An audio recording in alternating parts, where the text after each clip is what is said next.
Alright people, so with the better news on the racing front, I am gonna make this fit and we're gonna chop it up. You can see I've already cut out this middle piece to help me clear the headers, so we're gonna deal with the rest of it. I think what I'm gonna do is start with these mounting points at the back, get those lined up to the standard holes, and then we'll figure out what we need to do with this. It's gonna give me the reference of where to cut these extra pieces at the front off. So let's get it drilled at the back and get those mounted up, and then it will help us align the front edges. Let's go. Well, guess what, guys? If I maybe had trusted the process a little bit better, then I would have found this out sooner. But now that I've located these back holes either side, what I've discovered is if I just lift this into place, then the belly pan lines up to the original fairings. It's just that everything's lifted up by probably, I don't know, an inch and a half. So the holes in this belly pan don't line up to the factory holes. If I move this down, you'll see. I'll try and do it without moving the camera. So the holes are like way down here for the standard fairings, and if I just throw this into place, then it lines up pretty well at the back and at the front. You see the hole that I made for the headers is now clearing those, so that's great also. So I have a little bit of a dilemma, but I think I know what I'm going to do. I could either try and cut this belly pan down and make the holes line up to the standard fairing, or I could pop some holes through the standard fairing. And I know that you might think, well, that's a bad idea because then you're going to have holes in your standard fairings forever. And I kind of get that argument, but also I have to understand the purpose of this bike for me. It's gonna be something that I use for track daying and hopefully racing. So the long-term effect of having 3 holes in the standard fairing, it might be annoying one day, but in reality this may end up being a full race bike, and all of these fairings will just come off and disappear. And these fairings are out there. People are taking them off bikes for getting prepared for racing. So if I ever wanted another one, I could literally go out and buy one. It's not a problem. It's not like it's a rare part or anything. So, and all I've got to do to get access to the back is put my hand in it, and because of the internal fairings being missing, I can even reach this one with my hand, kind of.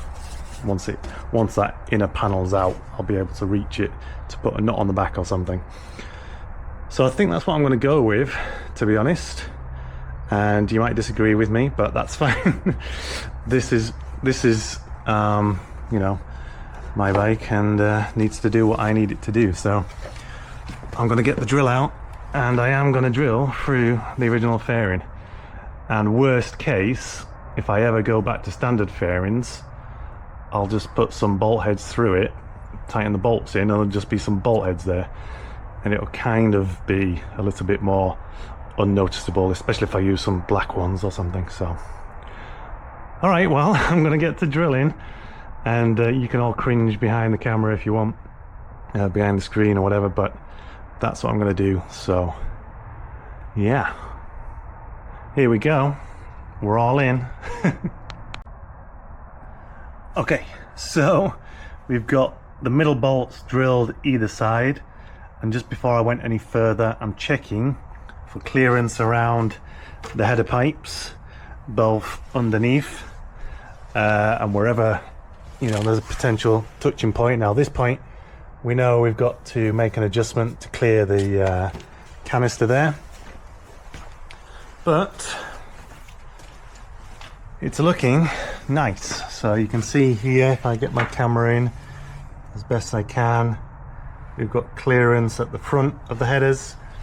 We've got good finger space underneath there, and here under the canister is all clear too. So yeah, actually now that I've gotten this far, it's a really nice fit. Now, just to cover off again, another reason that I'm drilling holes into the original fairings is those mounting points, the original mounting points, they're actually quite a weak, brittle plastic at that point.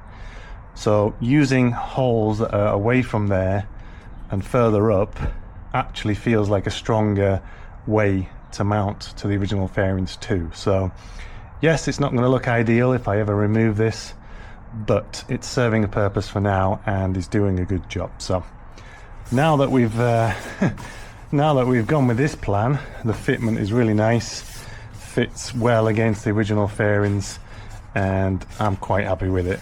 So I'm going to drill the other holes. I'm going to have to find some different bolts. These are just test bolts for now, so I'll find some different bolts to make life easier there.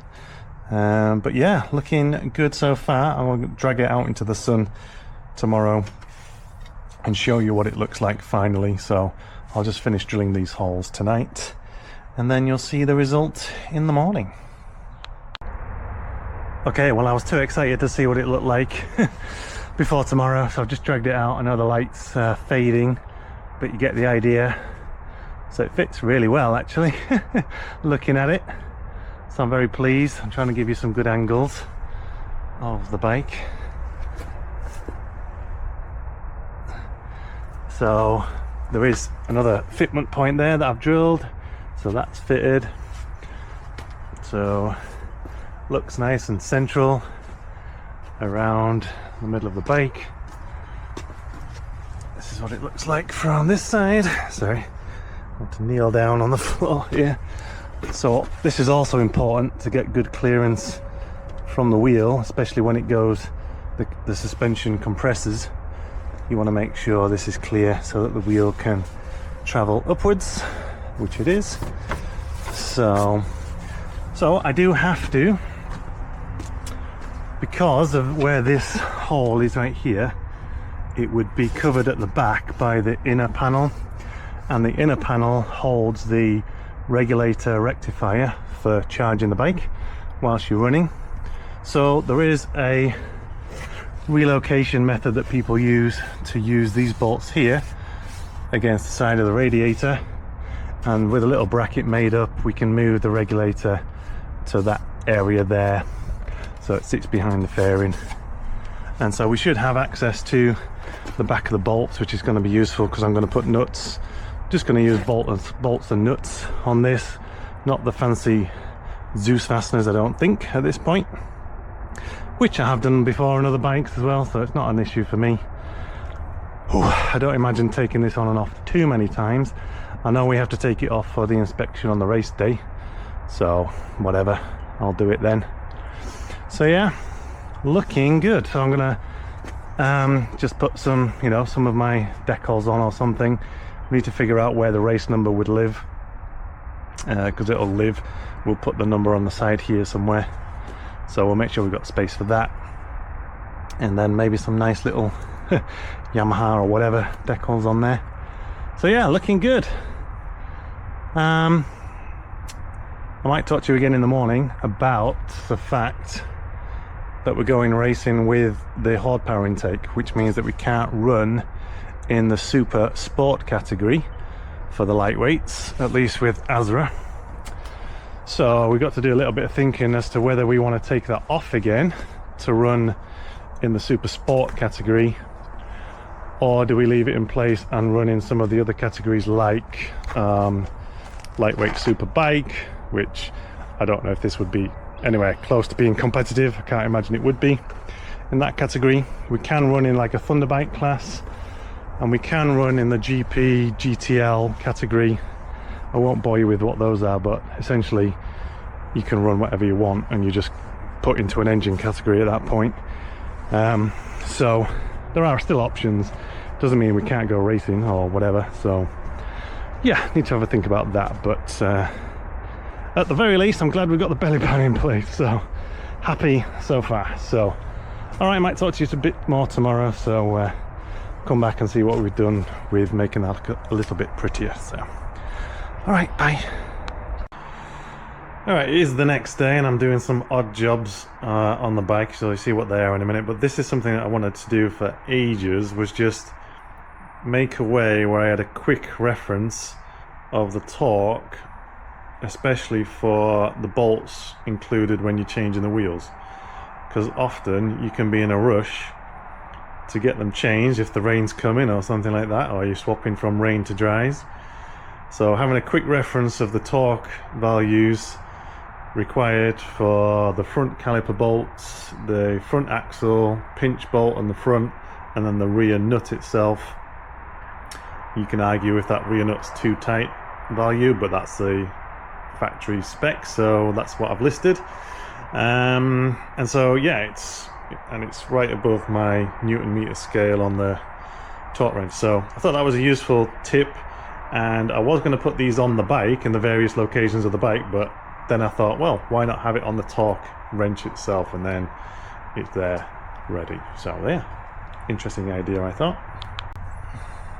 And then another random thought of the day, I've always wanted to try GP shift, and I raced motorbikes for, like I say, a number of years. I've had street bikes and I've never tried GP shift, and I don't really know why. Well, I do know why, because I'm one of those guys that once he's set in his ways doesn't like to change them, and this seems like it would get confusing. Like, you know, you get used to a certain thing and you do that thing without thinking, and that's the way it should be, especially when you're riding a bike on track. You don't want to think about things other than where you're going and the brake and acceleration, basically. So having to think about the gear changing is a little bit daunting. So I have labeled on the tank GP, so click it up to go down gears. So when we're braking, I want to click up to go down gears with the GP shift. So I'm just trying to figure out if I can get this shift rod to the right length and keep the good angles in place. I marked where my lever needs to be for my foot, so we're a little bit short on the rod size there. So I'm just figuring out some options. I've got the standard rod. If I want to try use that, I've got this extension piece, which I might need to try and find a thread for. But I'm trying to figure that out. Then I might try that out later and we'll just see what happens.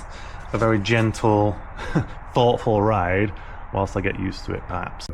Right, I can't run the bike yet without the rectifier in place, so I'm going to see if I can rig something up. I do have a bracket prepared, but I left it at work, unfortunately. So we'll see if we can figure something out for that in the meantime, and then we can go for a ride. Sorry if you can't see because of the lighting, but the rectifier is now mounted on the side of the radiator. I've just directly bolted it on with one bolt. Sorry, the sun is shining in, isn't it? But so it's held in with one bolt for right now, which isn't a permanent solution, but will allow me to go for a little test ride. So yeah, I just rerouted some of the wires, so nice clearance there. So I'm going to put everything back together and then we'll go for a ride, hopefully.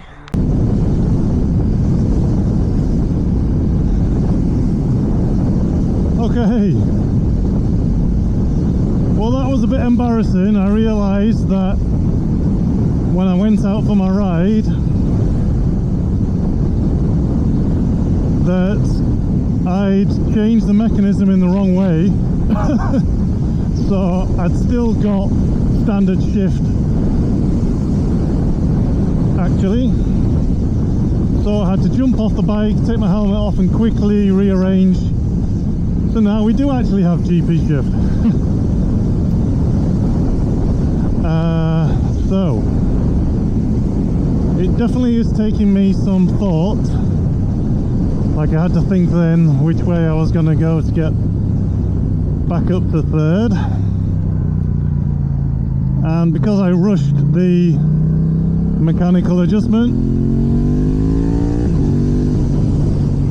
I haven't quite got the lever in the perfect place, so I'm having to reach my foot a little bit to make things happen, but that's okay. This is all about just getting used to it, let my mind slowly develop and change to use the GP shift. So far it's mostly okay. Like I say, I'm just trying to build up my thought processes. So this is just going to be a very steady ride. I've got my new helmet on, so I'm getting used to that. So far it feels really, really nice. And we're getting used to the GP shift. So you'll also notice that the camera is a different orientation. I couldn't fit it in the same way as my other helmet. So, but it does give more of a view up the road, I hope. So that's going to be good, but it just might make things look a little bit funky on YouTube when it's trying to be landscape, blah blah blah. So there we go. I'm going to go grab some fuel for the bike, and then I might catch up with you a little bit later when we're practicing the shifts a little bit more, when I've got a little bit more used to it perhaps. One of my fears with the GP shift, oh, just went the wrong way then, is a lot of my racing, I did a lot of my catching people up or overtaking in the braking zone because I was quite a late braker. I was comfortable with getting the shifts done because it's a lot more positive movement to push your foot down on the gear lever than to pull up, isn't it? We've all experienced that. So now when I'm clicking up to go down, to decelerate, am I going to get more misshifts than previous? I guess we're going to find out one day.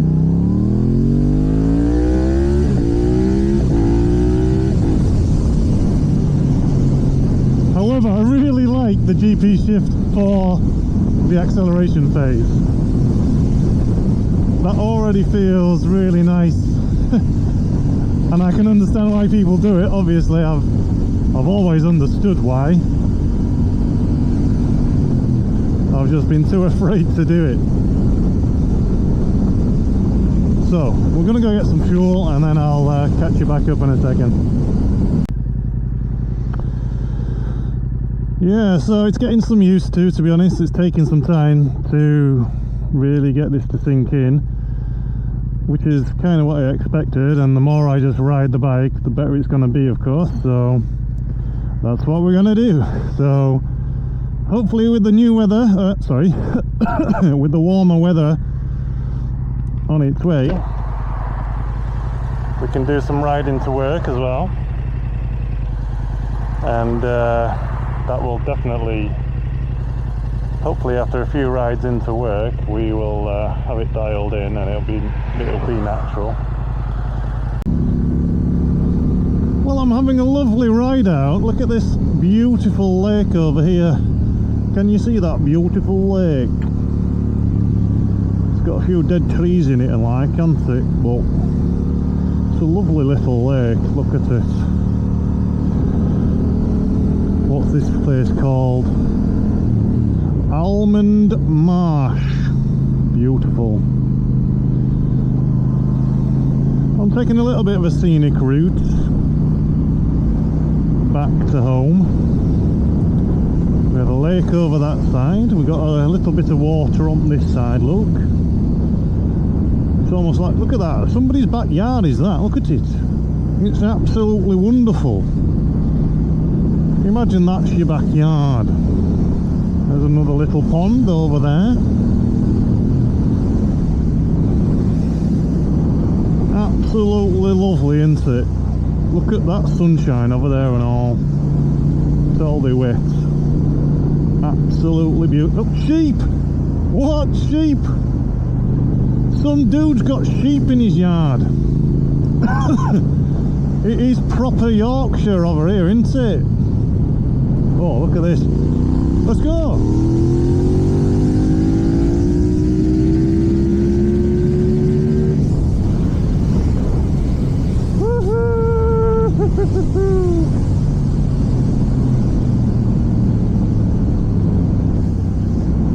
Oh yes, that were nice, that, wasn't it, eh? That were nice. Like being at TT, Isle of Man. Right, is it left or right? I think it's left. We're gonna go left, guys and gals. Up to give shift down. There we go, see? I'm getting it now, guys. All I had to do was talk in a Yorkshire accent, or whatever accent this is, and I'm getting hang of it. I think it's because it takes my mind off it, you know.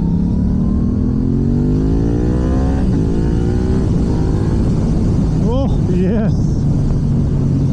she's feeling fruity. Look at that, eh? Look at that vista over there. Absolutely stunning it is. Oh, I do like this road. I've driven it down it once in a car. I thought I'd come back in the bike because it looks quite scenic, doesn't it? A little bit of scenery to enjoy.